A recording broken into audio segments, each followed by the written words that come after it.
Executive leadership often demands aggressive growth metrics, like a mandate to scale operations by 20. In the process chamber, the system forces these raw facts to collide with your operational goals.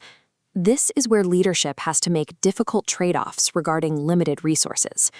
The system then produces the output, a strict blueprint dictating precise timelines, budgets, and the exact personnel required for execution.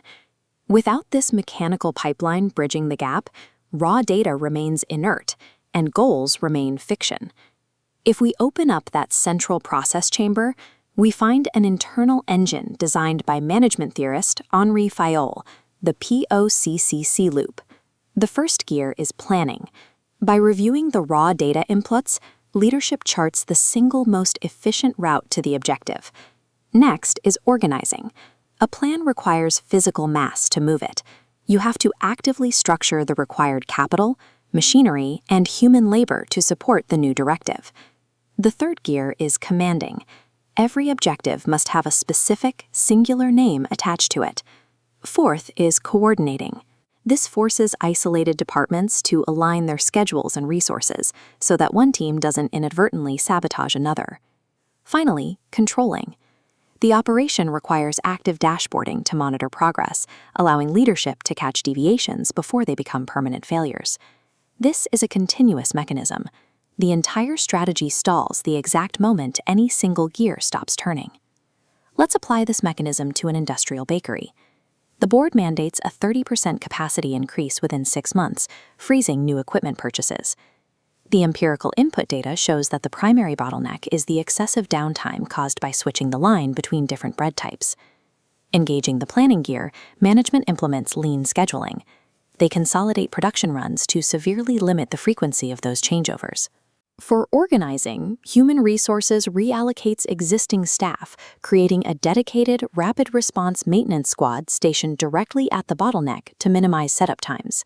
They achieved the target by ruthlessly reorganizing the mass they already had, rather than buying new machines. Moving to commanding, the head engineer is explicitly named the sole project manager, granted total authority over the floor schedule. To coordinate, they break a fatal operational silo.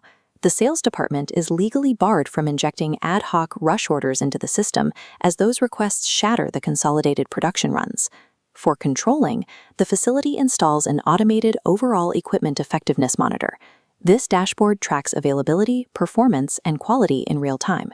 If efficiency drops below 80%, automated alerts bypass mid-management entirely and instantly ping the line supervisors. Within 4 months, the factory achieves a 35% yield increase. Operational execution outperformed capital expenditure because the operational parameters were strictly coordinated and monitored. A valid strategy functions as a continuous process rather than a document gathering dust in a cabinet.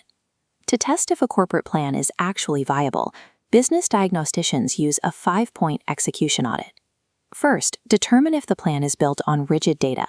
Second, check if physical resources have actually been reallocated to match the new goals. Third, every action item must have one specific human name attached to it. Fourth, verify that the sales and production departments are demonstrably synchronized. Finally, look at the control frequency. If progress is reviewed annually instead of monthly, it is a wish list. This audit strips away the corporate jargon and exposes the gap between boardroom fantasy and operational reality. A mathematically average plan executed flawlessly will always outperform a brilliant plan that lacks a mechanical execution loop.